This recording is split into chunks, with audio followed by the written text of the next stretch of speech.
Okay, let's talk a little history. Let's start with what happened during the Depression. Most of you are not taught in school the real cause of the Great Depression in 1929. What was it? Well, after World War I, Germany had to assume all the debts of all the war debt for the entire war. It was saddled upon them to pay it all back. And the British and the French borrowed money from the U.S. to finance their wars. And in return, they were supposed to pay us. So they got the Germans to pay for the war to them, and then they paid us. Well, what happened is all this debt was put into bonds. And what happened is when Germany printed a whole bunch of money just to pay off their debt, their money became worthless. I'm pretty sure you remember that at one time Germany's money after World War I became worthless. But they paid off their debt. But that put the French and the British in a situation where these bonds that were held by the U.S. stock markets for war debt bonds were not paid. A lot of people were heavily invested in these and they were making money off of them. Unfortunately, when that collapsed, so did the stock market. About 20% of it, and I think it was about 20%, collapsed in 1929, causing the Great Depression. Now let's talk about trade. The start of World War II by the Japanese attacking Pearl Harbor was a man-made war. It was provoked. And this happened because the U.S., they were supporting China, and Japan was invading China, taking territory. Of course, we know about the Flying Tigers and all that stuff. But the real cause of the war that got the Japanese into it with the United States of America was the fact that we imposed an oil embargo against Japan. Japan, knowing that with this oil embargo they only had 6 months left of oil to use, and then their economy would be totally shut down, all their war machines, they opted for war with the United States and attacked Pearl Harbor, trying to take out the major fleet in the Pacific.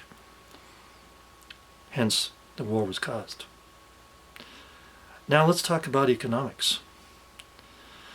Economically wise, what's happened to Japan is now happening to China. So let me go more in depth with that, with the semiconductor tariffs on Japanese chips for running TVs, VCRs. They imposed a hefty tariff on Japan. In the meantime, what the U.S. business corporations did was they farmed out all their labor and stuff and moved factories out of the United States. Therefore, effectively with the tariffs, a $50 tariff on a chip made their products not only more expensive coming from Japan, but the fact that they moved all the jobs overseas that they could and pretty much caused a recession, a deep recession. And we can get into Carter and the whole problems and Nixon and all that stuff. But what really happened is that the demand for their product dropped dramatically. And they are like what China is now. China is producing a lot of stuff, opened a lot of factories, spent a lot of money.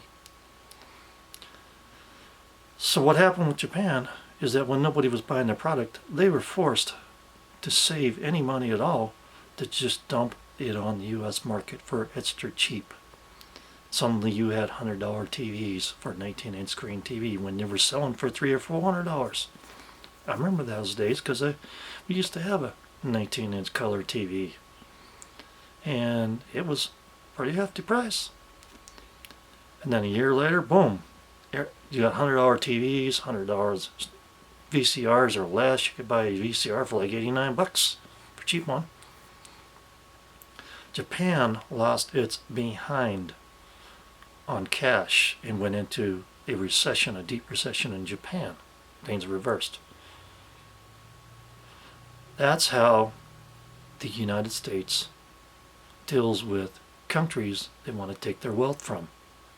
Essentially, the business corporations here in the United States maneuvered with the policies of the government, through lobbyists, of course. The United States corporations made out like bandits and got stuff cheaper than it cost to make it. That put Japan in a deep, deep, deep recession for many years. And while American corporations got rich. Now, let's think about China. What's happened there? Well, there's a lot of business in China. They build a lot of factories. They build a lot of products. They're supplying a lot of the world with products. So, there's a lot of businesses in China that have borrowed a lot of money to hedge to be able to produce these products. Now comes along the soft embargo. Yeah, the soft embargo. The soft embargo is, do you really think it's an accident that all those ships are out there on the West Coast and the East Coast and they can't get unloaded because there's a labor shortage and union problems and all that stuff and truck drivers and everything else? No. This has been planned even before T-Man got out of office. This is what you call a soft embargo, and I'll tell you one thing right now.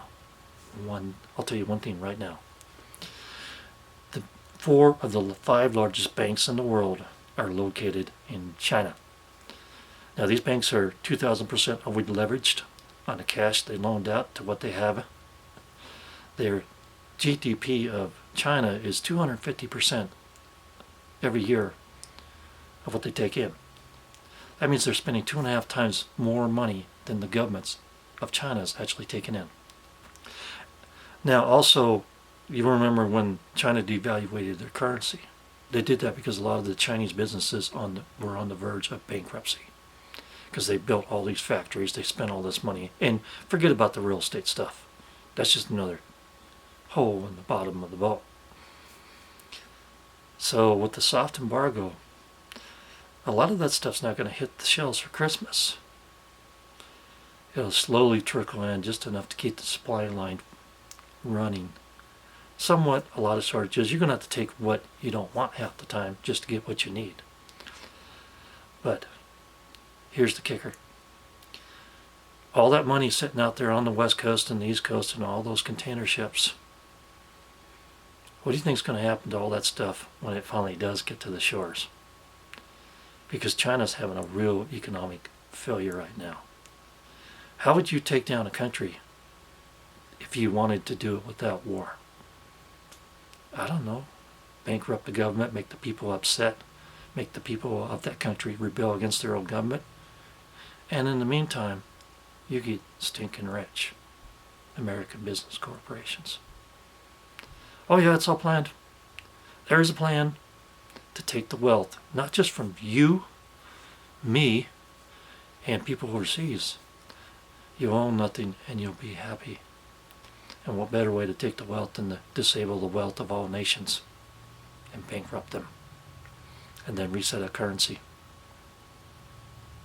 I hope you're prepared. I hope you have prepared. Listen to many of the videos I did that I had to take down from YouTube on my other channel many times ago. I had to take them down after January. Count my fingers. 6 of them up there, right?